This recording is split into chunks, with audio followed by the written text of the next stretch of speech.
Hello viewers, সবাই কেমন আছেন?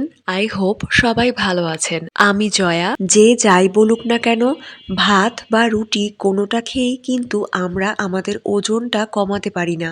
আজকের ভিডিওতে এই নিয়েই থাকছে কিছু টিপস। ব্রেকফাস্টের জন্য আমি এখানে স্যান্ডউইচ বানাবো, তাই শসা, টমেটো এগুলা গোল গোল করে কেটে নিয়েছি আর ডিম সেদ্ধ করে নিয়েছি। ডিমটা সেদ্ধ হওয়ার পরে এরকম গোল স্লাইস করে কেটে নিয়েছি। আর এখন আমি পাউরুটিতে বাটার লাগিয়ে নিচ্ছি, দেন উপরে হালকা গোলমরিচের গুঁড়া ছড়িয়ে দিয়েছি। এরপরে স্লাইস করে রাখা শসা, টমেটো, ডিম সেদ্ধ দিয়ে উপরে আরও এক পিস পাউরুটি দিয়ে ভালো করে চেপে নিলাম। এভাবে করে আমি সব স্যান্ডউইচগুলো বানিয়ে নিচ্ছি। সো আমাদের ওজন কমানোর জন্য প্রথমে যে কাজটা করতে হবে সেটা হলো কার্বস মানে কার্বোহাইড্রেট সম্পূর্ণ অ্যাভয়েড করতে হবে। আর প্রচুর পরিমাণে প্রোটিন সমৃদ্ধ খাবার খেতে হবে। যেহেতু আমরা কার্বোহাইড্রেটটা স্কিপ করছি, ওজন কমানো মানে কিন্তু না খেয়ে থাকা নয় ভিউয়ার্স। কারণ আপনি যদি সারাদিন না খেয়েও থাকেন তারপরেও দেখবেন আপনার ওজন কমবে না। সব থেকে বড় কথা হচ্ছে ওয়েট লস করতে গেলে আমাদেরকে একটা ডেইলি রুটিন মেনটেন করতে হবে অ্যান্ড তার পাশাপাশি এক্সারসাইজ করতে হবে। আমরা অনেকেই যে কাজটা করি সেটা হচ্ছে অনেকক্ষণ না খেয়ে থেকে একবারে এক গাদা খাবার নিয়ে বসে পড়ি, বাট সেটা কিন্তু একদমই করা ঠিক না। খুবই সীমিত পরিমাণে কিন্তু বারে বারে খেতে হবে।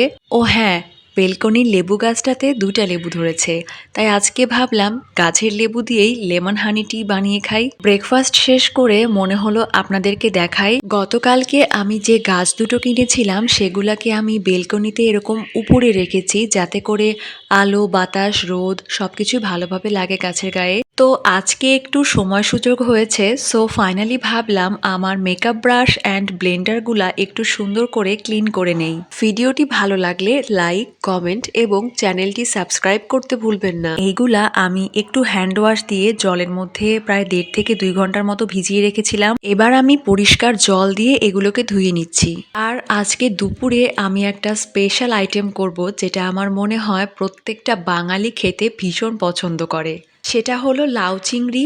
আমি জানি আমার মতো আপনারা অনেকেই আছেন যারা লাউ চিংড়ি খেতে প্রচণ্ড ভালোবাসেন। সো লাউ চিংড়ি বানানোর জন্য প্রথমে কড়াইয়ে তেল গরম হয়ে গেলে হলুদ লবণ মাখানো চিংড়ি মাছগুলো দিয়ে ভালোভাবে ভেজে নিলাম। চিংড়ি মাছগুলোকে ভেজে তুলে নিয়ে তেলের মধ্যে দিলাম একটা এলাচ, একটা দারচিনি, গোটা জিরে আর দিলাম কয়েকটা কাঁচামরিচ। এগুলো সবকিছু দিয়ে ভালো করে নেড়ে নিলাম। তারপরে আমি কেটে রাখা লাউগুলো দিয়ে দিলাম। এই লাউটা অনেক ফ্রেশ ছিল, তাই তেলের মধ্যে দিয়ে একটু লবণ দিতেই বেশ অনেকটা পরিমাণে জল বেরিয়েছে। এখানে আমি আদার পেস্ট, জিরা গুঁড়া সবকিছু দিয়ে ভালো করে নেড়ে ঢাকনা দিয়ে দিচ্ছিলাম। এটা আমি আসলে নরম নরম একটা কারি স্টাইল করব, এই জন্য একটু পরে পরেই ঢাকনা লাগিয়ে দিচ্ছিলাম যাতে তরকারিটা খুব ভালোভাবে সফট হয়ে আসে। এরপর হচ্ছে আমি চিংড়ি মাছগুলা দিয়ে রান্না করে নিচ্ছিলাম অ্যান্ড এই সময় আমি অ্যাড করছি সামান্য গরম মশলার গুঁড়া। অ্যাট লাস্ট আমি সামান্য ঘি ছড়িয়ে দিচ্ছি। ভিউয়ার্স, কেমন লাগলো বলতে ভুলবেন না। এই লাউ চিংড়িটা কিন্তু আমি ভাত দিয়ে খাবো না, আমি জাস্ট একটা বোল নিব, বোলের মধ্যে 1 বাটি লাউ চিংড়ি আর চামচ নিয়ে বসে পড়বো খেতে। আজকে দুপুরে এটাই হবে আমার লাঞ্চ। সো ওয়েট লস করতে চাইলে আপনারাও বেশি বেশি করে ভেজিটেবলস খাবেন। বেশি বেশি করে ভেজিটেবলস খেলে দেখবেন আপনার খিদে আর পাবে না। ভাতের খিদেটা আপনাকে ভেজিটেবলস দিয়েই মেটাতে হবে। অ্যান্ড ভেজিটেবলস, ফ্রুটস এগুলা বেশি করে খেলে আমাদের স্কিন, হেয়ার এগুলোও অনেক ভালো থাকবে। ট্রাই করে দেখবেন। সো সবাই ভালো থাকবেন, আবার চলে আসবো নতুন কোনো ভিডিও নিয়ে। সবাই সেই পর্যন্ত ভালো থাকবেন। বাই।